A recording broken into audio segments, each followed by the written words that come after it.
À Kinofad, le harcèlement sexiste et sexuel est pris extrêmement au sérieux. Non, je rigole. J'ai été licenciée du conseil d'administration de l'association Kinofada quelques semaines après avoir dénoncé des faits de harcèlement sexiste et sexuel de la part du président, et je vous raconte ce qui s'est passé. Donc j'étais sur un tournage avec le président de l'association qui était preneur de son, mais qui s'était présenté comme président dès le départ. Une équipe 100% masculine, j'étais la seule femme. J'étais la seule femme et j'étais à un poste de direction, c'est-à-dire que sous l'impulsion du réalisateur, je dirigeais les acteurs. J'étais en train de diriger mon équipe, j'étais en train de les briefer sur comment allait se passer le tournage, etc. Et je suis interrompue par le président qui, à ce moment-là, a vachement envie de faire une blague sexuelle me concernant, m'incluant. Complètement hors contexte, complètement intrusif. Moi, à ce moment-là, je réagis pas. Parce que j'ai l'habitude qu'il fasse des blagues de beauf, etc. Je ne l'ai pas calculé pour commencer le tournage. Et tout se passait bien jusqu'à ce que je vois qu'il y avait que 3 de mes comédiens avaient de l'hostilité envers moi. Ils m'envoyaient bouler, ils me répondaient quand je parlais, ils ne faisaient pas ce que je disais. Ils s'interposaient entre moi et d'autres comédiens pour donner, eux, leur direction. Enfin, bref, il n'y a rien qui allait du tout dans le comportement de ces 3 comédiens envers moi. On est en train de déjeuner. Le plus jeune me dit toi, dès la première fois que je t'ai vu, je t'ai pas aimé. Donc il dit qu'il m'a jamais aimé. Et juste après, le président rebondit en me regardant comme ça et en me disant mais tu devrais te remettre en question. Donc non seulement il ne m'a pas défendu, mais en plus il venait de m'enfoncer, clairement. Au lieu de me défendre, il a validé ce qu'il disait et il a confirmé que il n'y avait pas de problème en fait à me traiter comme ça. Et tout le reste du tournage, ça a été que des comportements toxiques envers moi. Et je l'ai très mal vécu intérieurement, mais extérieurement, je ne laissais rien paraître. Parce que moi, j'étais là pour aider un réalisateur à faire un chouette film, que ce réalisateur, malgré la tempête, faisait tout pour m'inclure, me demandait toujours automatiquement mais quelle direction je donnais, demandait aux acteurs de m'écouter. Il a fait tout ce qu'il pouvait pour que je puisse travailler. Super. Après, j'avoue que si le réalisateur ne m'avait pas soutenue, j'aurais été obligée de partir. C'est-à-dire qu'on ne peut pas travailler dans des conditions où on dirige des acteurs et que ces acteurs vous manquent de respect tout le temps. Ce n'est pas possible. En fait, le président, en tant que plus haute autorité de ce tournage, en me sexualisant, donc en m'humiliant devant toute mon équipe, a donné l'autorisation à ce que d'autres puissent me manquer de respect et m'humilier. Et j'ai mis des mois et des mois avant de m'en rendre compte. Moi, je me disais, c'est juste parce que je suis une femme et ils n'ont pas apprécié d'être dirigée par une femme. Enfin, je leur trouvais des excuses, en fait. Je tombe sur le texte de loi du harcèlement sexiste et sexuel, qui stipule que du harcèlement sexuel et sexiste, c'est quand une personne fait des remarques à connotation sexiste et sexuelle, donc dans notre cas, une blague, sur une personne, créant de l'hostilité autour d'elle, une atmosphère intimidante et des propos dégradants. Et là, j'ai réalisé que c'était exactement ce qui m'était arrivé. Aussi, le fait de harcèlement sexiste et sexuel, tel que ça m'est arrivé, est punissable de 1 an de prison, 35 000 € d'amende, en sachant que c'est reporté à 3 ans de prison et 45 000 € d'amende si la personne qui a commis ces faits a utilisé ses fonctions pour le faire. En l'occurrence, ici, le président. Donc à ce moment-là, je convoque un conseil d'administration exceptionnel pour signaler ce qui m'est arrivé sur le tournage et mettre en place une charte contre les violences sexistes et sexuelles, une charte interne. Donc je me suis retrouvée face à 4 mecs fermés, et il faut dire que parmi ces 4 mecs, il y avait mon agresseur. Donc pour moi, c'était un petit peu difficile aussi de parler face à lui. J'ai été obligée de ne pas le nommer parce que j'avais aussi peur des représailles. Et j'avais aussi l'envie que ce soit lui qui dise par lui-même, oui, effectivement, en fait, c'est moi. Effectivement, j'aurais pu faire quelque chose, etc. Allez, travaillons ensemble. Pendant 1 heure, les mecs étaient comme ça, bras croisés, et ils remettaient en question mes ressentis. Oh, c'est pas si grave. Ah oui, oh là là, oui, je comprends, oui, mais bon. Ah. Ça fermé, quoi. C'était pas ouvert à ce que je t'ai venu dire. Bon, ça me semblait bizarre. Du coup, je suis allée questionner l'un d'entre eux, juste après la réunion, et je lui ai dit, mais à quoi vous jouez là? Vous jouez à la solidarité masculine, en fait, ou quoi?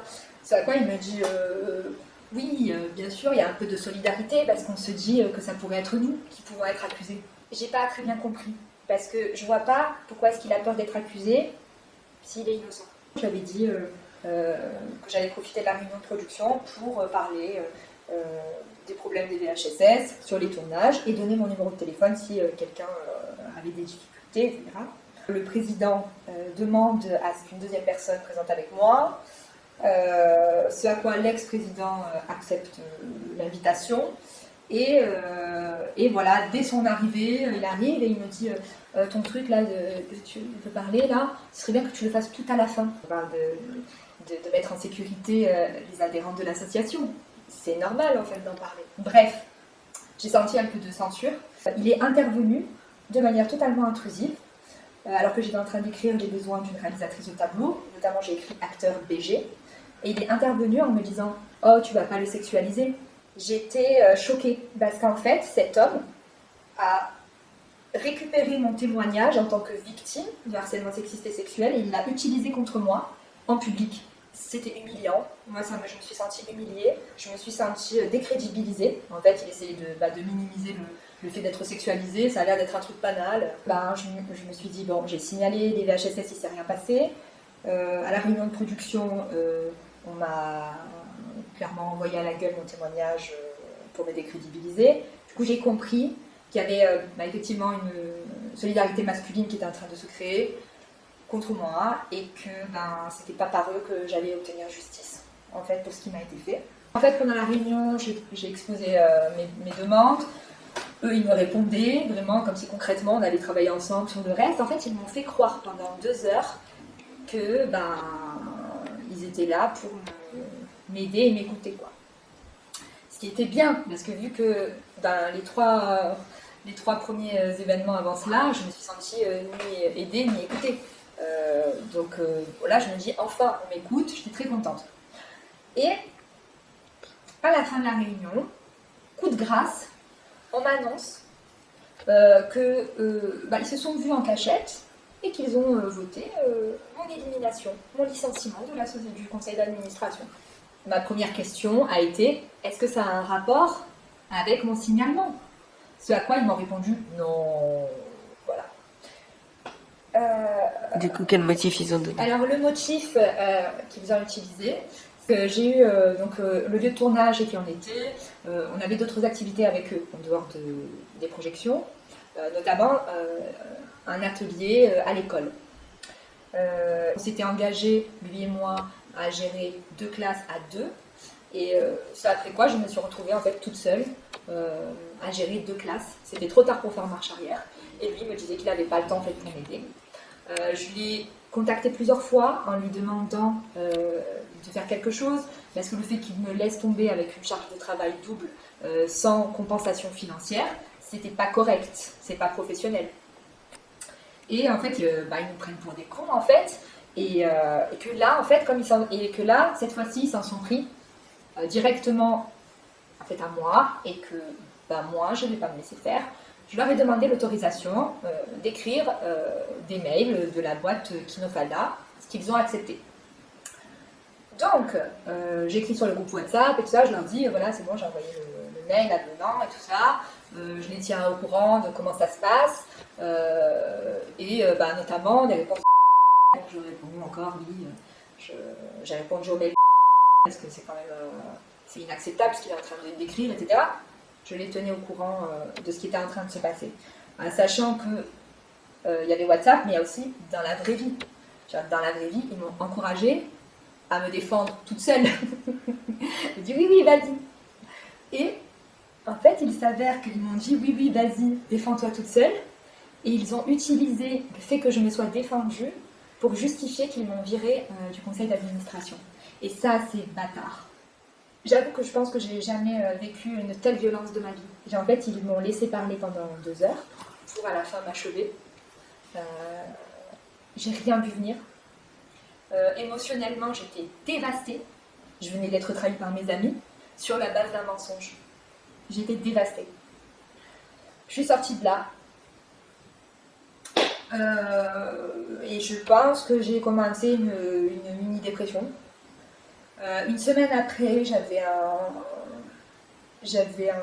une pneumonie. J'ai été clouée au lit pendant 1 mois. Après la pneumonie, j'ai enchaîné gastro, Covid, etc. Être malade. Donc non seulement j'ai eu un préjudice sanitaire, un préjudice psychologique, parce qu'une trahison, ça laisse des marques, bien évidemment. Et j'ai également eu un préjudice économique, parce que 2 mois où j'étais alitée, je ne pouvais pas travailler et faire de l'argent. Dans cette histoire de harcèlement sexiste et sexuel de la part du président, non seulement je n'avais pas été entendue, mais en plus, il avait réussi à monter une alliance contre moi pour m'éliminer. Ça veut dire que, au lieu d'évincer le prédateur, on a évincé la victime. Ce qui a été, à mes yeux, extrêmement choquant. Et en fait, ce qui m'a choqué le plus, c'est que ces personnes pensaient qu'elles pouvaient s'en sortir comme ça. C'est-à-dire qu'elles pouvaient évincer une victime de harcèlement sexuel, la faire taire, et que ça n'aurait absolument aucune conséquence. À la sortie de ces 2 mois, j'étais pleine d'une fureur de justice. Pour moi, c'était pas possible que des hommes comme ça se permettent de faire taire une femme qui les a accusés de harcèlement sexuel. Je veux dire, l'actualité en ce moment ne nous permet pas de laisser passer ce genre de choses. Si comme pour moi, ils ont besoin de se réunir en cachette à plusieurs pour te faire tomber, c'est que tu es forte, puissante et tu les effraies. Ils ont peur que tu les révèles. Bravo. Ce post, je l'ai fait pour les faire réagir. Et miracle, ils ont réagi. Le lendemain, ils m'ont envoyé le rapport de réunion, de cette fameuse réunion dans laquelle ils m'avaient éliminée. Et dans ce rapport, il n'y avait que des propos calomnieux et mensongers. Ce que j'ai appris plus tard, c'est qu'en fait, ils avaient envoyé ce rapport à d'autres personnes, histoire de continuer de me décrédibiliser encore plus et toujours plus, car rappelons-le, je les menaçais encore de faire un film. À Kinofat, le harcèlement sexiste et sexuel est pris extrêmement au sérieux. Du coup, ce qu'on a décidé de faire avec Sonia, c'est de créer une nouvelle cellule qui s'appelle Kinopasaran. On a choisi ce nom parce qu'on veut que cette cellule soit engagée, militante et surtout... Saine. Ouais. Safe. Tu es notre modèle à tous, Faté. On est tous derrière toi.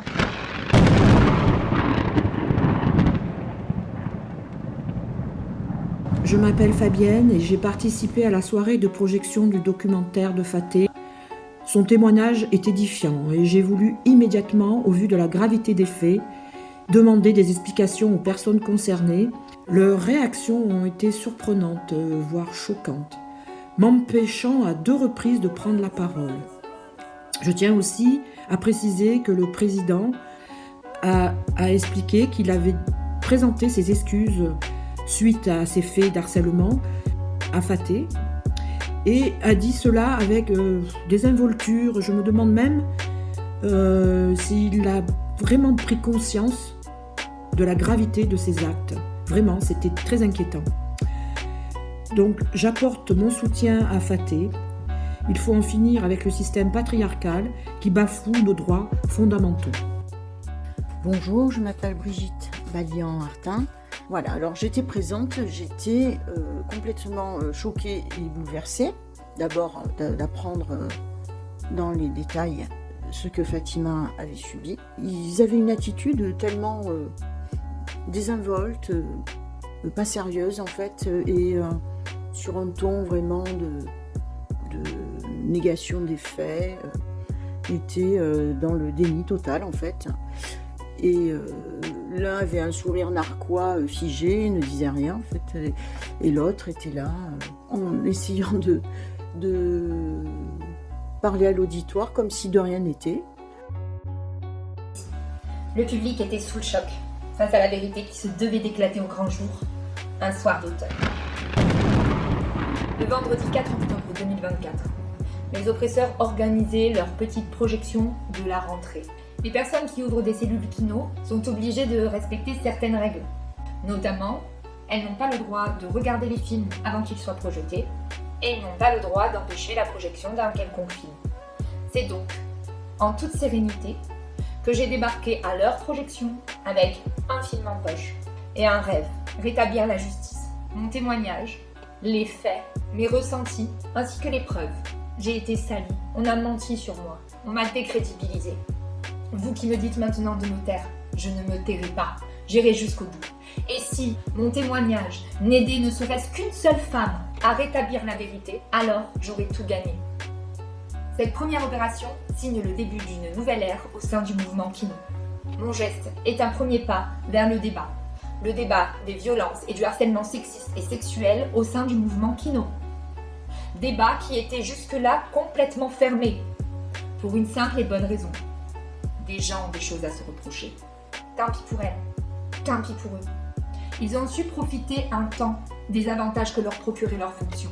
Ils doivent maintenant en assumer les conséquences. Je veux faire passer un message aux femmes et aux hommes qui participent au mouvement Kino depuis longtemps ou qui viennent tout juste d'arriver. Je m'adresse tout d'abord aux femmes. Je vous le confirme, nous ne sommes pas seuls. J'ai trouvé sur mon chemin vers la dignité d'autres femmes. Des femmes qui menaient également un combat pour faire reconnaître les violences qu'elles ont subies ou les violences qu'ont subies leurs enfants. J'ai un autre message, plus original celui-ci. Mesdames, pour prendre mes oppresseurs la main dans le sac, j'ai dû faire preuve de stratégie. Je vous invite également à faire preuve de stratégie. La stratégie est généralement associée au pouvoir et vous devez reprendre votre pouvoir. Élevez votre voix au-dessus de celle de vos oppresseurs. Et pour cela, il faut tendre des pièges. Inversez les rôles. Vous n'êtes plus la petite proie fragile du prédateur, vous êtes sa prédatrice. La traque sera longue, elle sera rude, mais elle sera. Il est temps de reprendre notre pouvoir. Ce message s'adresse également aux hommes. Tout ce que cet homme a fait, il l'a fait en présence d'autres hommes. Beaucoup ont été témoins des violences qui m'étaient faites et aucun n'a réagi. Ce n'est pas tant par lâcheté que par besoin d'être accepté par le groupe. Si le chef du groupe donne le bâton pour battre la seule femme de la pièce, honte à ceux qui acceptent de prendre le bâton pour la taper. Honte à ceux qui ne la défendent pas et ne la protègent pas. Désormais, il n'est plus tolérable de tolérer les violences. Si vous ne voulez pas être associé à ces mecs-là, si vous ne voulez pas qu'on dise « all men », alors mettez-vous en place. Vous êtes vous aussi les gardes des femmes. À votre tour d'agir. À votre tour de réagir. À votre tour d'ouvrir la parole. Et tant mieux si vous n'êtes pas accepté par ce groupe d'hommes toxiques qui n'hésitent pas à se souder contre une seule personne, à se souder en meute contre une seule femme. Ces hommes ont-ils seulement la dignité d'être appelés des hommes? J'ouvre le débat. En tout cas, c'est nous qui vous tendons cette fois-ci une perche. Une perche que vous tendrez à chaque personne qui se fait attaquer, agresser, humilier devant vous.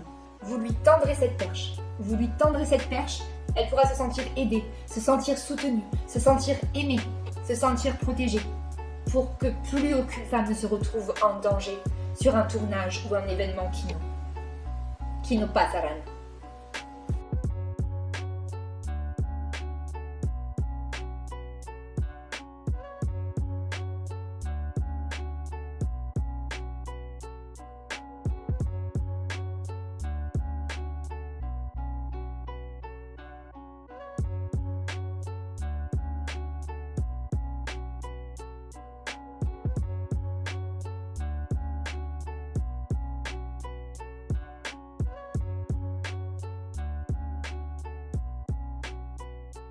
Appel à témoin. Kino Kino bébé. Kino. Kino pipa. Je lance un appel à témoins à toutes les personnes qui ont subi ou qui ont été témoins de violences ou de harcèlement sexiste et sexuel au sein des activités d'une cellule Kino. Toutes les personnes à qui on a demandé de se taire. Toutes les personnes victimes ou témoins sont invitées à nous contacter sur ce mail. N'hésitez pas à envoyer ce film à toutes les personnes qui un jour vous ont dit « Ah tu sais, j'avais vu ça ah tu sais j'ai subi ça, etc. Faites-leur tourner le film, ça leur sera utile. Il est temps de libérer la parole. Les témoignages recueillis serviront à une enquête journalistique sur les violences et le harcèlement sexiste et sexuel au sein du mouvement Kino dans son ensemble. Parce que je ne suis pas la première victime de violences et de harcèlement sexiste et sexuel au sein du mouvement Kino, l'objectif c'est que je sois la dernière. Je faisais aussi partie du conseil d'administration du Kino Fafa. Et c'est vrai que j'ai pu assister depuis le début à ce que tu as subi et vraiment vivre le cheminement de découverte en fait de l'ampleur du problème. À la fois en t'accompagnant, mais aussi seule en fait dans mon questionnement de à quel point il faut s'engager ou pas dans cette association. Et du coup moi mon cheminement rapidement ça a été quand même donc de t'entendre au début quand ça t'est arrivé, donc ce tournage catastrophique et avant les abus subis dans le projet avec les écoles, de t'entendre commencer à en parler, que ce soit un sujet qui revient dans les discussions un peu en dehors des réunions, et il y a quelque chose qui va pas, quoi. Donc pour moi ça a été vraiment juste en fait le fait d'écouter pour sans particulièrement me positionner, il se passe quelque chose, quoi. Donc écouter et commencer à accompagner parce que quand même la détresse psychologique elle se sent assez rapidement. Et finalement après j'étais là pour cette réunion que tu as convoquée pour mettre les choses au clair, et c'est vrai que j'ai senti que c'était important d'être là. Et là, au-delà du fait de vouloir m'inscrire dans cette démarche de il y a un problème, il faut que ça change, il faut mettre en place quelque chose au Kino pour que ça ne puisse plus se reproduire, c'est vrai que j'ai été choquée des réactions. Et en fait c'est là que j'ai commencé à prendre conscience de l'ampleur du problème. C'est-à-dire au-delà de ta détresse à toi, déjà avant, sur le coup dans cette réunion, où émotionnellement c'était hyper dur. Je veux dire, t'as pleuré, et de voir en face à quelqu'un en détresse, des réactions agressives. Donc vraiment, il y a quelque chose qui va pas du tout. Le manque d'écoute, et pourtant en étant au clair avec ce qu'il y avait besoin de faire dans cette discussion, mais de prendre conscience qu'il y a un problème. Là, commencer à m'approprier, en fait, aussi de mon côté, le fait qu'il y a quelque chose qui va pas. Moi, j'avais commencé à prendre mes distances avec l'asso pour les différents abus avec le lieu de projection dont on a parlé. Tu as été témoin d'une agression d'un des salariés du lieu de projection envers une réalisatrice de l'association Kino Fafa. Oui, voilà, j'ai été témoin et puis j'ai participé, quoi, non seulement à essayer de l'arrêter, et puis ensuite à beaucoup parler avec la victime pour essayer de l'aider à s'en remettre. Et j'ai aussi été témoin, surtout, dans le très mauvais sens, sur les réactions du Kino Fafa, qui ont consisté à surtout étouffer l'affaire au plus vite et à devenir du coup complice de cette agression. Donc évidemment que j'avais déjà un cheminement personnel sur le fait qu'il y a quelque chose qui allait pas. Donc... Et tu leur as notifié aussi que leur comportement vis-à-vis de cette agression était dangereux. Ouais. La réaction la plus saine, c'était de finalement quitter le lieu de projection et d'aller trouver un lieu qui nous accueille dans la bienveillance et sans agressivité envers les femmes créatrices de l'association. Et puis en accord avec un projet humain, quoi. Avant d'aller dans le projet artistique, ça me semble quand même être la base. Oui. Ça m'a fait quelque part commencer à prendre vraiment conscience de l'ampleur du problème. Ensuite, étant donné que du coup comme membre de l'asso et tout ça, je connaissais aussi les personnes maltraitantes, j'ai pu avoir des discussions tranquilles avec certaines d'entre eux et entendre aussi justement leur façon de présenter les choses.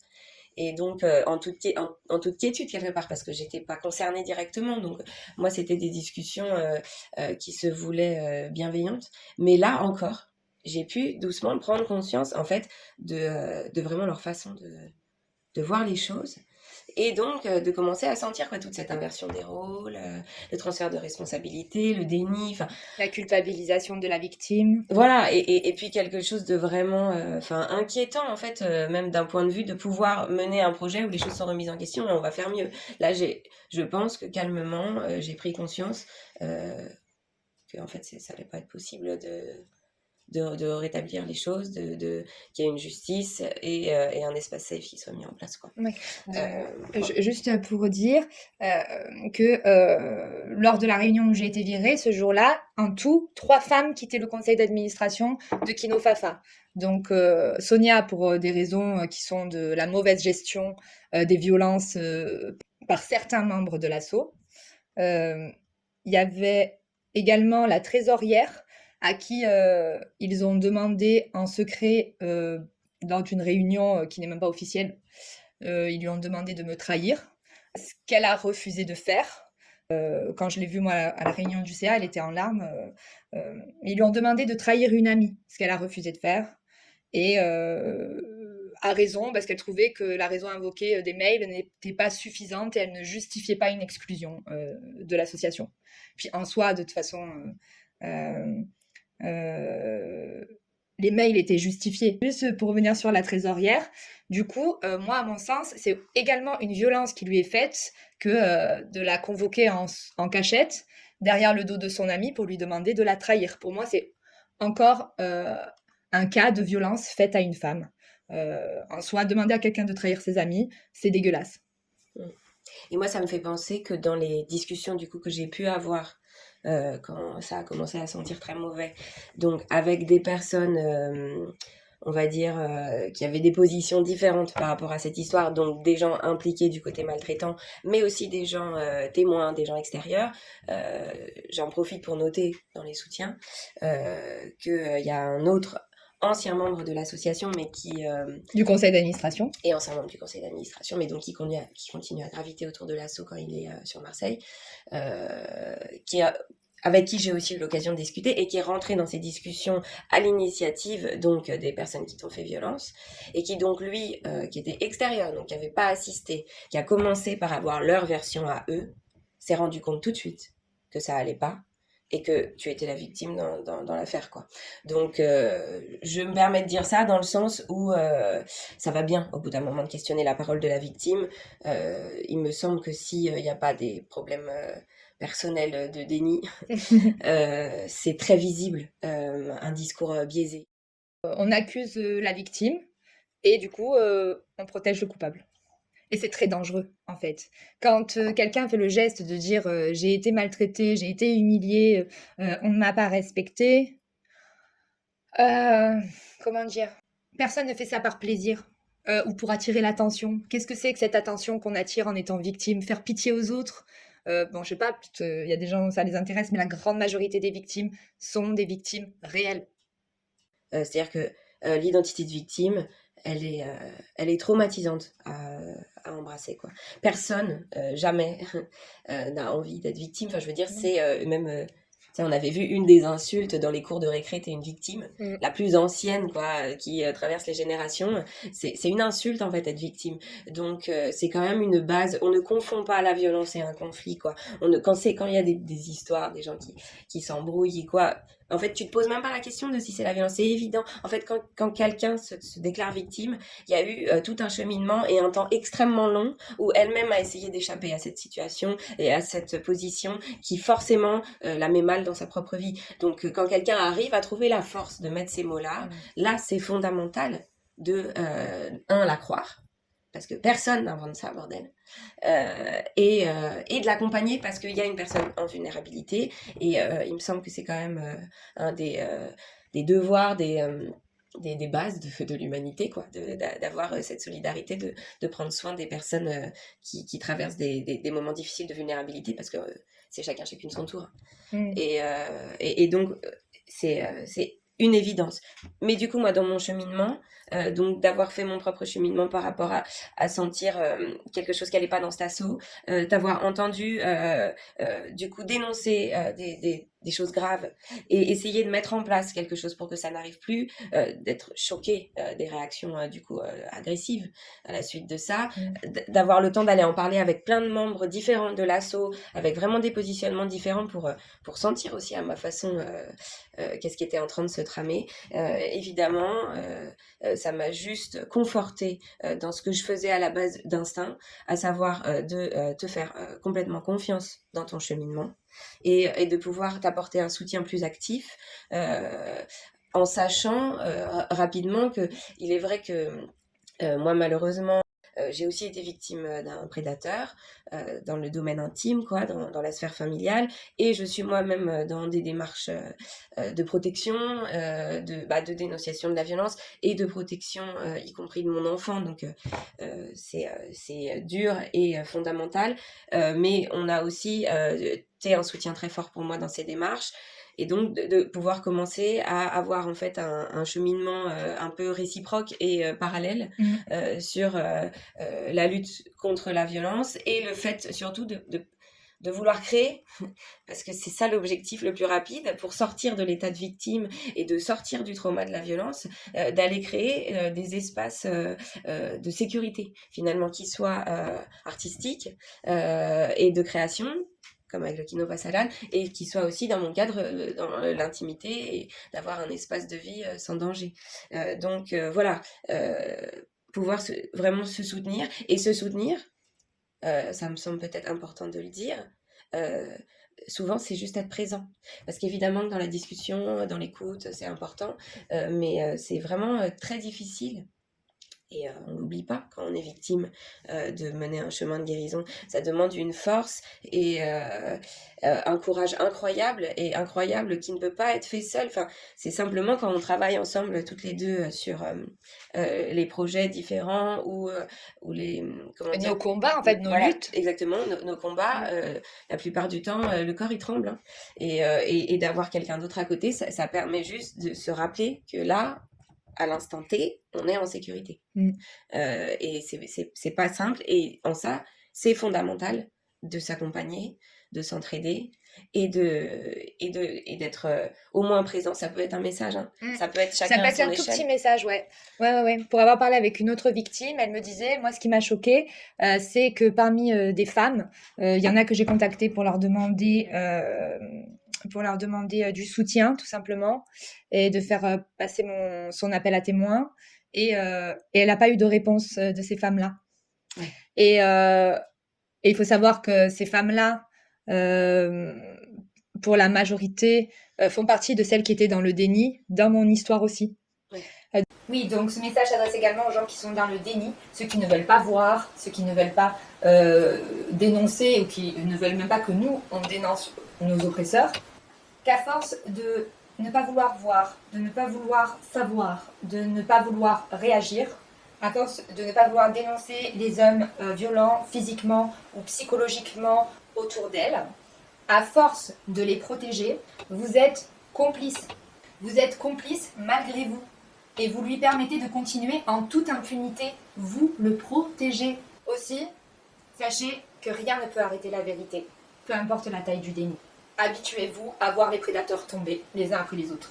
Moi, il me semble aussi, peut-être on peut rajouter que on sait que les personnes dans le déni, souvent, ont un rapport trop intime avec la figure de prédateur, à savoir que soit il y a un prédateur, plusieurs dans leur vie, soit en elles, hommes comme femmes, donc, et que donc ce déni, il est viscéral.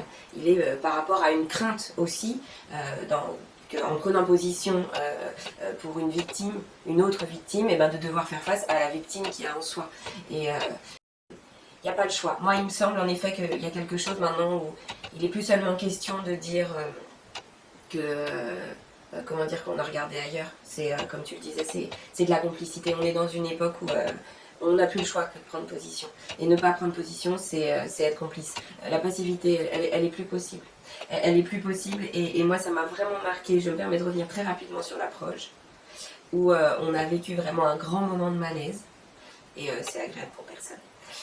Mais moi, ça m'a vraiment fait sentir le côté qu'il fallait que ça se multiplie, ces espaces de malaise. Et que j'espère que là, dans tous les cadres, que ce soit dans l'intimité, dans les familles, dans l'omerta des familles, au travail, dans les assos, même dans les bandes d'amis, va falloir qu'il y ait ces espaces de malaise qui se créent parce que la parole se libère, et qu'en fait, ça force à prendre position et à régler les problèmes. Parce que la violence, elle n'existe que dans le silence. À partir du moment où la parole est possible, c'est quand même ce qui est rassurant, ce qui peut aller vite. Elle ne peut plus exercer son pouvoir de domination. Et du coup, là, on a vraiment senti à cette proche, du coup, comme tu l'as dit aussi à un moment, des réactions, quoi. Les gens qui ont eu besoin de fuir immédiatement, les gens que ça a mis en colère, les gens qui au contraire se sont inquiétés, sont passés en mode protecteur, il se passe quoi, Qui ont posé des questions très intéressantes. voilà, il y a vraiment eu ce truc de voir les humanités en œuvre face à une situation non prévue. Il y avait aussi des gens qui étaient là pour la première fois, qui avaient aussi un autre type de choc. Il y a eu des paroles très encourageantes. Je pensais à une jeune fille qui était vraiment très impressionnée par ton courage, d'avoir amené ça comme ça, d'avoir assumé ce malaise pour pouvoir protéger de futures potentielles victimes, pour pouvoir ne pas accepter la diffamation. C'est vraiment important. C'est assez bête les mécanismes, et donc c'est la même chose qui se crée, c'est-à-dire que là, une fois que c'était fait, c'est reparti sur l'inversion des rôles, sur la victimisation, sur réétaler exactement le même discours que tu venais de démontrer qui était faux. Donc toi, en fait, c'était revivre cette même violence, et d'ailleurs tu as voulu partir parce que à quoi ça sert? Eux, ils sont dans une mascarade publique finalement. Donc il me semble que c'est pas grave, il n'y a rien à en attendre. Par contre, il y a toutes les personnes qui ont entendu, et celles qui commencent à faire un chemin dans le fait de ne plus accepter cette société où c'est la violence qui domine les relations. Elles ont été témoins, et témoins actifs. Elles passent du côté des protecteurs et des protectrices, du côté de la vigilance. Le chemin, il est fait là, quoi. Mais malheureusement, il me semble que du côté des prédateurs, le chemin est long, voire impossible. Effectivement, nous ne sommes pas seuls. J'ai trouvé sur mon chemin des alliés de cœur qui n'étaient pas d'accord avec les injustices qui m'ont été faites. Et ces alliés de cœur ne respecteront plus l'ancienne autorité de Kino Fafa. Et pour moi, c'est très important parce que je me sens respectée. Voilà, on a été témoin, on a vu ce que tu as subi, on te soutient, on te croit, on t'accompagne, comme l'a fait Sonia, mais ou comme l'ont fait mes amis qui étaient présents à la projection. Tout ça, c'était essentiel pour parler. Et il y a une autre victime, il y a une autre femme qui a été écartée d'un conseil d'administration après avoir dénoncé des violences sexuelles qu'elle a subies. Elle a été doucement dirigée vers la sortie de manière très discrète. Elle a été ghostée, quoi, ils ont juste arrêté de lui répondre. Et il faut savoir que son agresseur a agressé une autre jeune fille plus tard dans un autre kino. C'est pour ça qu'il est très important de dénoncer les agresseurs. Il est très important d'écouter les victimes, d'ouvrir des enquêtes immédiatement. Parce qu'un prédateur qui n'est pas pris en charge au sein d'un kino, c'est un prédateur qui va se retrouver à d'autres événements et qui va pouvoir continuer, puisqu'il n'a pas été puni, puisqu'il n'a pas été arrêté. Pourquoi s'arrêter? Bien sûr, il va continuer jusqu'au bout, jusqu'à ce qu'un jour, une femme ou plusieurs... C'est pas moi, là. C'est pas, t'inquiète. Soutenu par des gens courageux et courageuses, se mettent face à l'oppresseur et lui disent « Tu n'agiras plus, tu ne feras plus aucun mal à une de mes sœurs, ni à un de mes frères. » Finito. Parce qu'à Marseille, on a toujours besoin d'avoir cette zone de création libre qu'est le kino. Nous avons décidé avec Sonia d'ouvrir une nouvelle cellule qui s'appellera la cellule Kino Pasaran. Le choix du Kino Pasaran, c'est pour être clair. Aucune violence ne sera tolérée au sein du Kino Pasaran. Le mouvement Kino dans son ensemble est né d'une révolution. Une révolution contre l'industrie du cinéma. Le Kino Pasaran est le deuxième kino à être né d'une révolution.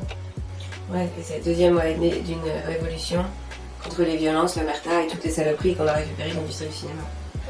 Oui. Oui, c'est vrai. Parce qu'un projet artistique, c'est d'abord un projet humain. Vraiment. Et cool par ailleurs, parce que pourquoi pas un monde sans violence, des espaces de relations saines, et puis accéder et diffuser une des clés, il me semble, de cette révolution, au-delà du courage, à la joie, quoi, et puis à l'humour, et puis à essayer de se marier un peu, quoi. Ouais, parce que c'est vrai qu'avec tout ça, on a oublié de se marrer, nous. Hein, on a envie de rigoler. Et je pense que c'est important aussi de noter que la majorité de l'organisation du cabaret Marseille 2023 est plutôt saine. Je pense que c'est important de le dire parce qu'on parle de 5 personnes, mais finalement, sur la quinzaine d'orgas du cabaret 2023, heureusement, la grande majorité ne s'est pas mouillée dans cette affaire. Oui, c'est vraiment toujours cette idée que les gens problématiques sont une minorité et que leur laisser l'impunité, c'est leur laisser la possibilité de contaminer tout le monde. Alors que les exclure, simplement dans l'espace de bienveillance dans lequel ils sont incapables de s'inscrire, et ben, c'est permettre à ce que la majorité créative et saine puisse vivre librement. Ouais. Ou que la majorité saine puisse créer librement. Parce qu'il est urgent d'avoir des espaces de création, des espaces d'expression libres. C'est d'ailleurs ce qui nous a attirés au sein du mouvement Kino. Au-delà de la liberté, le concept de solidarité et de non-concurrence sur lequel se base et d'urgence de créer sur lequel se base le mouvement Kino ne sont pas respectés si on tolère les violences. No pasarán.